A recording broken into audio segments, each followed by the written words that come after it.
पंजाब के एक छोटे से गांव नूरपुर में एक गरीब औरत सीता रहती थी। उसके पति की कई साल पहले मौत हो चुकी थी। अब वह अपनी 2 बेटियों के साथ एक छोटे से कच्चे घर में रहती थी। उसकी 2 बेटियां थीं। पूजा बड़ी बेटी, बहुत नेक दिल और मेहनती। नैना छोटी बेटी, खूबसूरत लेकिन बहुत खुदगर्ज और गुस्से वाली। सुबह का समय था। सीता खांसते हुए चारपाई पर बैठी थी। बेटा पूजा, जरा पानी दे दो, आज तबीयत बहुत खराब लग रही है। पूजा तुरंत रसोई से पानी लेकर आई। माँ, आप आराम करें, मैं अभी आपके लिए चाय भी बना देती हूँ। ये सुनकर नैना कमरे से बाहर आई। सुबह सुबह इतना शोर क्यों कर रही हो? मुझे सोने भी नहीं देते। नैना, माँ की तबीयत ठीक नहीं है। तो मैं क्या करूं? हर वक्त बीमारी का ड्रामा लगा रहता है। ये सुनकर सीता की आंखों में आंसू आ गए। बेटी, मैं ड्रामा नहीं कर रही, बस उम्र हो गई है। माँ, आप चिंता मत करें, मैं हूं ना आपके साथ। पूजा दिन भर लोगों के घरों में सिलाई का काम करती थी। एक दिन वह कपड़े देकर घर वापस आ रही थी कि रास्ते में गांव का बदनाम लड़का रोहित उसे देखकर रुक गया। अरे पूजा, कहाँ जा रही हो इतनी जल्दी? मुझे घर जाना है, रास्ता छोड़ दीजिए। तुम्हें पता है ना, मैं तुमसे शादी करना चाहता हूँ। मैं तुमसे कभी शादी नहीं करूंगी। देख लेना, अगर मेरी नहीं बनी तो किसी और की भी नहीं होने दूंगा। पूजा डरकर जल्दी जल्दी घर की तरफ चल पड़ी।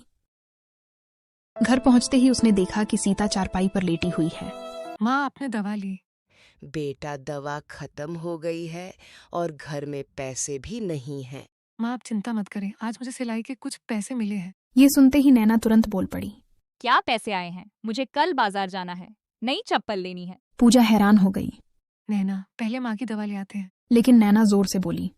हर वक्त माँ माँ माँ, मेरी कोई जरूरत नहीं है क्या? सीता ने कमजोर आवाज में कहा। बेटी नैना, पहले दवा आ जाए फिर तुम्हारी चीज भी ले लेंगे। लेकिन नैना जोर से बोली मुझे कुछ नहीं सुनना। और वह गुस्से से कमरे में चली गई। पूजा चुपचाप खड़ी रह गई।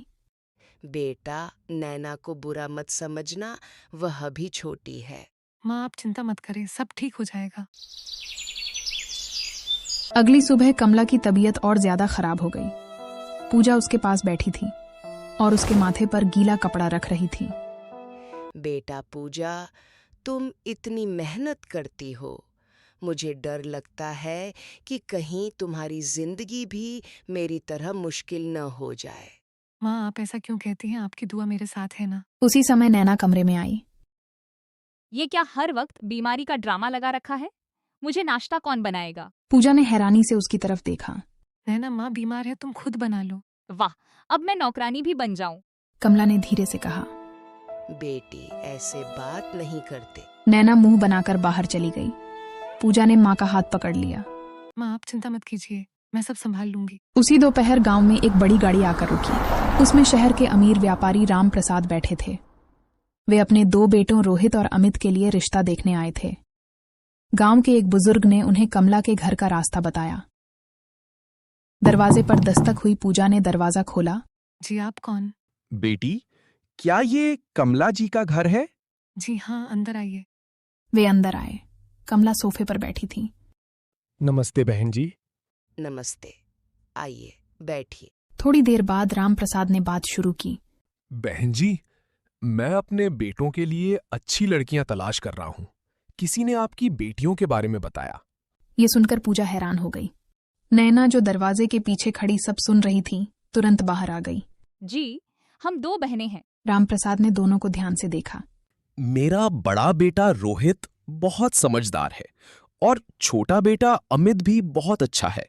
ये सुनकर कमला थोड़ी घबरा गई। लेकिन हम तो बहुत गरीब हैं। मुझे दौलत नहीं, अच्छा चरित्र चाहिए। कमरे में कुछ पल के लिए खामोशी छा गई। लेकिन नैना के मन में उस समय एक खतरनाक विचार पैदा हो रहा था।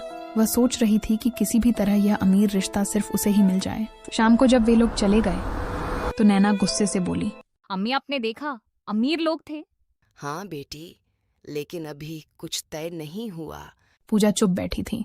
अम्मी, मुझे यकीन है बड़ा बेटा मुझे ही पसंद करेगा। नैना, ऐसी बातें मत करो, अभी कुछ भी मालूम नहीं। नैना गुस्से से बोली। तुम तो चाहती हो सब कुछ तुम्हें मिले। बस करो नैना, बहनों के बीच ऐसी बातें नहीं होती। लेकिन नैना के दिल में जलन की आग जल चुकी थी। उस रात घर में अजीब सी खामोशी थी। कमला चारपाई पर बैठी गहरी सोच में डूबी हुई थी। हे भगवान, मेरी बेटियों की किस्मत अच्छी कर देना। अब शायद मैं ज्यादा दिन माँ, जिंदा आप नहीं अभी तक सोई रहूंगी। नहीं। तभी पूजा कमरे में आई। माँ, आप अभी तक सोई नहीं। नींद नहीं आ रही बेटा, मुझे तुम दोनों की चिंता रहती है। माँ, आप चिंता मत कीजिए, सब ठीक हो जाएगा। तभी नैना भी कमरे में आ गई। माँ, एक बात पूछूं? हाँ बेटी, पूछो। अगर वो अमीर लोग कल रिश्ता पक्का करने आ गए तो आप किसकी शादी पहले करेंगी? कमला ने हैरानी से उसे देखा। बेटी, जो भी किस्मत में लिखा होगा वही होगा। नहीं, मैं ऐसा नहीं होने दूंगी कि पूजा की जिंदगी मुझसे बेहतर हो जाए। अगले दिन सुबह घर के बाहर किसी ने दस्तक दी। पूजा ने दरवाजा खोला। बाहर गांव का एक आदमी खड़ा था। राम प्रसाद जी ने यह संदेश भेजा है। रोहित को पूजा पसंद आई है और अमित के लिए नैना का रिश्ता चाहते हैं। ये सुनते ही घर में कुछ पल के लिए सन्नाटा छा गया। कमला की आंखों में खुशी आ गई, लेकिन नैना का चेहरा गुस्से से लाल हो गया। हमेशा पूजा को ही सब कुछ क्यों मिलता है? उसी पल उसने अपने मन में एक खतरनाक फैसला कर लिया। अगले दिन नैना चुपके से गांव के बदनाम लड़के रोहित से मिलने चली गईं। अरे नैना, तुम यहाँ? मुझे तुमसे एक काम है। कैसा काम? नैना ने इधर उधर देखा और धीरे से कहा। मेरी बहन पूजा की शादी एक अमीर लड़के से होने वाली है। सुनकर रोहित का चेहरा गुस्से से लाल हो गया। क्या? पूजा की शादी किसी और से? अगर तुम चाहो तो ये शादी रुक सकती है। कैसे? शादी वाले दिन ऐसा हंगामा करना कि रिश्ता टूट जाए। ये सुनकर रोहित जोर से हंसने लगा। वाह नैना, तुम तो बहुत चालाक निकली। उधर घर में कमला अपनी बेटी पूजा से बात कर रही थी। बेटा पूजा, अगर तुम्हारी शादी हो गई तो मुझे मत भूलना। ये सुनकर पूजा की आंखों में आंसू आ गए। माँ, आप ऐसी बातें क्यों करती हैं? आप हमेशा मेरे साथ रहेंगी। बेटा, हर माँ चाहती है कि उसकी बेटी खुश रहे। पूजा ने माँ को गले लगा लिया। उसी समय नैना घर वापस आई। दोनों को साथ देखकर उसके मन में फिर से जलन होने लगी। बस कुछ दिन और फिर पूजा की सारी खुशियां खत्म हो जाएंगी। कुछ दिनों बाद वह दिन आ गया जब राम प्रसाद अपने बेटों के साथ रिश्ता पक्का करने गांव आने वाले थे। सुबह से ही कमला के घर में हल्की सी तैयारी हो रही थी। पूजा रसोई में चाय बना रही थी। बेटा पूजा, जरा मिठाई भी निकाल देना, मेहमान आते ही होंगे। जी माँ, सब तैयार है, बस आराम कीजिए। उसी समय नैना कमरे में आई। माँ, आपने पूजा को नई साड़ी क्यों दी? मेरे लिए क्यों नहीं? बेटी, तुम्हारे लिए भी रखी है। तुम दोनों मेरी बेटियां हो। लेकिन नैना का मन पहले ही जलन से भरा हुआ था। आज देखती हूँ पूजा की यह खुशी कैसे रहती है। थोड़ी देर बाद एक बड़ी गाड़ी घर के सामने आकर रुकी। उसमें से राम प्रसाद, रोहित और अमित उतरकर अंदर आए। पूजा ने दरवाजा खोला। नमस्ते, आइए अंदर। सब लोग अंदर बैठ गए। बहन जी, आज हम रिश्ता पक्का करने आए हैं। ये सुनकर कमला की आंखों में खुशी के आंसू आ गए।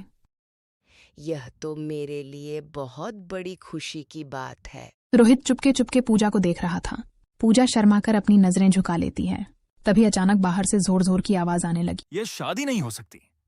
सब लोग हैरान हो गए। दरवाजा खुला तो वहां रोहित खड़ा था और बहुत गुस्से में चिल्ला रहा था। ये शादी नहीं हो सकती। कमला घबरा गई। यह कैसी बदतमीजी है? पूजा मुझसे प्यार करती है, वह किसी और से शादी नहीं कर सकती। यह सुनकर सब लोग हैरान रह गए। तुम ये क्या कह रहे हो? पूजा तुरंत बोल पड़ी। ये झूठ बोल रहा है। रोहित जोर से हंसने लगा। झूठ? पूरा गांव जानता है। ये सब सुनकर कमला को गहरा सदमा लगा। हे भगवान, यह क्या हो रहा है? उसी समय नैना एक कोने में खड़ी सब देख रही थी। उसके चेहरे पर हल्की सी मुस्कान थी, लेकिन उस समय किसी का ध्यान उस पर नहीं गया। रोहित गुस्से से विक्रम के पास गया। अगर तुम झूठ बोल रहे हो तो इसका अंजाम बहुत बुरा होगा। विक्रम कुछ बोलने ही वाला था कि अचानक गांव का एक आदमी अंदर आ गया। रुको, ये लड़का झूठ बोल रहा है। तुम कौन हो और तुम्हें क्या पता है? मैंने अपनी आंखों से देखा है, इसके पीछे कोई और है। विक्रम घबरा गया। चुप रहो, तुम्हें कुछ नहीं पता। मुझे सब पता है। मैंने कल नैना को तुमसे बात करते हुए देखा था। घर में सब लोग हैरान खड़े थे। यह क्या कह रहे हो तुम? नैना ही इस विक्रम को भड़काकर पूजा की शादी खराब करवाना चाहती थी। सबकी नजरें नैना की तरफ हो गईं। क्या यह सच है नैना? नहीं, ये झूठ बोल रहा है।